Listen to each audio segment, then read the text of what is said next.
What's up guys, Benny here, and Warzone Season 2 has arrived and brought along with it two brand new weapons for us to use, the Farah 83 Assault Rifle and the LC-10 Submachine Gun. But with the arrival of those weapons, it also brings a load of unanswered questions that we always get when new weapons get added into the game. Are they overpowered? What's the best weapon setups? What are the weapon stats? I'm going to answer all of that stuff for you in this video because I've had a bunch of hands-on with the weapons already. I've already managed to rank them up to max level, so I know exactly how they feel, how they've been performing, and what I think is the best overall class setup, and also those all-important weapon stats that we all love to know when weapons first get added. Also, if you are new to the channel, please do go ahead and hit that subscribe button, as 71% of you watching are not subscribed to the channel, and I promise you, you'll get better at Warzone. And I've got so much content for Season 2 coming, because this update is jam-packed with content. There's zombies, there's new bunkers, there's Easter eggs, there's all kinds of stuff to delve into. I'm going to be covering it, all of it, right here on the channel. But I want to kick off with the Farah 83 Assault Rifle, which has also got the reactive blueprint in the Battle Pass, which is the camo that I'm using in game and that you can see. And the more kills you get with it, the different reactions that you get, and it goes to this big burning red, which you'll see in the video as well. I think you can see it just there, but it looks pretty damn cool. But let's talk about the Farah 83. First of all, brand new assault rifle. The meta's been the most balanced it's been in a long time. You've got like the FAR and the CR56 AMAX, the M4, all usable assault rifles. So where does the Farah fit in? Well, first of all, it's got the highest bullet velocity out of any assault rifle in the game. That means you're going to be able to land your shots at a distance very easily, which makes this weapon ridiculous for Warzone. It's got a very high damage profile as well, and you can see I drop people very, very quickly.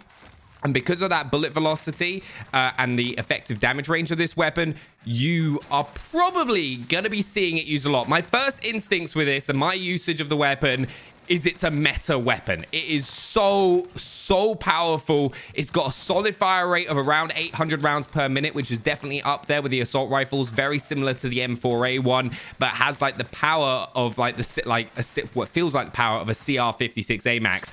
And once you get a better optic on this, I wouldn't recommend using the blueprint optic that you're seeing in the gameplay. Once you've got like the Vision Tech 2 times and you're going to be able to see your targets at a distance properly, you're going to do a lot of damage. Now, one of the big things that I will say with the Farah is the recoil is very, very high. It's difficult to control at first, but with the right build, which as I said, I'll show you later on in the video, you're going to be able to manage it pretty easily. You might have to burst it and just kind of get used to it. But as I said, difficult weapon to use initially. However, once you master it, very similar to the CR56 AMAX, actually. It's one of the reasons that people didn't think the AMAX was meta when the gun first came into the game, because the recoil was harder to control compared to weapons like the Kilo and the M4 and the M13. The Farah is going to be in a very similar boat, but it's going to be a lot of fun to use. Probably one of the best assault rifles in the game. It's going to be top 2 or 3 most definitely in the current state that it is. Just from first impressions, getting the gun ranked up, you're going to love using it. Just remember, get all those anti-recoil attachments onto it.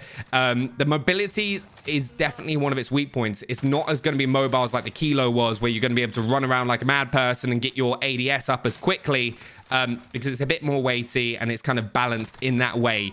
But genuinely, let me know what your first impressions are of the Farah 83 down in the comments below. I'm absolutely loving it. But what I want to do now is move on to the LC-10, because the LC-10 is the new SMG. Oh, and there it is. That was the camo. Once you get like 12 kills, I believe it is, to get the max one, it turns a burning red. And when I died as well, it kept that. So I think if you get that amount of kills in the game, you're going to keep the reaction. But the LC-10. Now, the LC-10, when I first heard about it, I was a bit like, where's it going to fit in Warzone? I don't quite get it. I feel like it's trying to be the MP7. It doesn't have as high a fire rate as the MP7. It's got around 800 rounds per minute, which is what it's listed as, which it felt faster, if I'm being completely honest with you.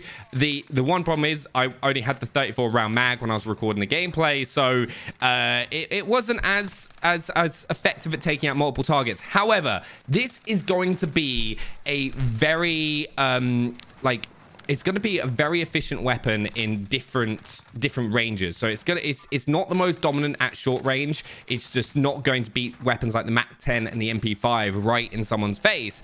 However, the versatility of the weapon means that you can take people out that are a little further away, very similar to how the MP7 used to be. And because of that, this weapon could be a sniper's new best friend, because I know a lot of snipers have been running the FAR, but the problem with the FAR is it doesn't have the same level of mobility as an SMG. So if you're trying to move around the map quickly and you're trying to get around and you're trying to get between point to point, which is what you should be doing in Warzone if you're playing a fast-paced gameplay, this could fit within that space. Now, I don't think it's as powerful as like the Pharah 83 is. However, the headshot modifier, when I was landing my headshots, I was downing people very, very quickly.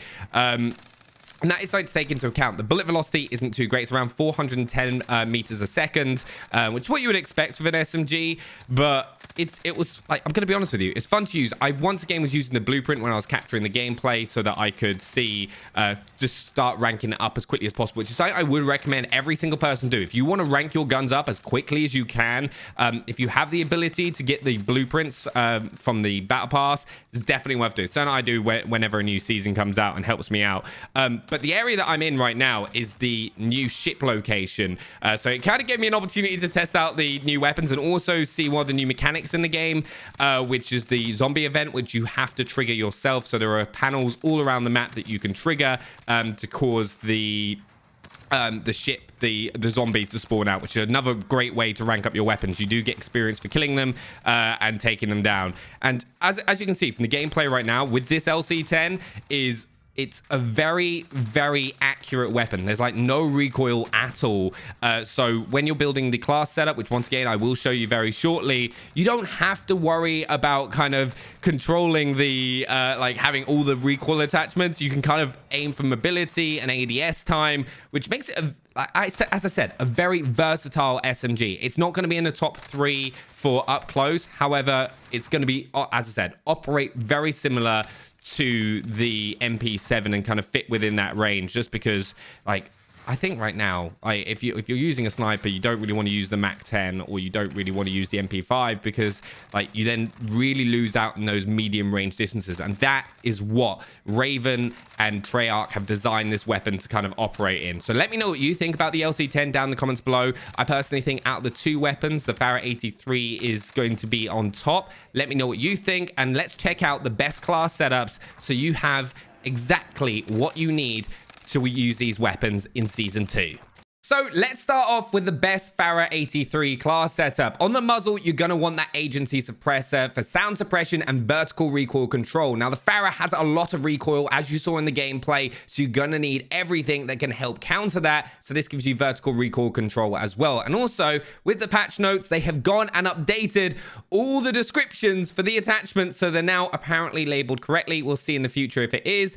But the barrel that you're going to want to have is the contour barrel, because that's going to increase your effective damage range, which is something you want in Warzone. So you're going to get those high damage profiles at the furthest distances and an increase in bullet velocity. So your bullets are going to be a bit more hit scan and you don't have to lead your shots as much. It's all going to help you get the fastest time to kill possible. So you don't want to go for the task force because it's going to be vertical and horizontal recoil control, which really is not going to help you out. So effective damage range and bullet velocity is what you want. The underbarrel is pretty standard. You want to go for that field agent grip. It's vertical and horizontal recoil control. The ammo is the Salvo 60 round fast mag. It's so you can take out multiple people at a time, and with this thing that's going to be no problem at all. Now personally, I think this assault rifle needs an optic. I don't really like the iron sight, and especially with that recoil, so I'm going to be going ahead and using the Vision Tech 2 times and just using that basic reticle, which works for me. And also, as you can see, right, I've got the camo on there, which is going to be pretty cool. But now let's move on to the LC-10, the Poison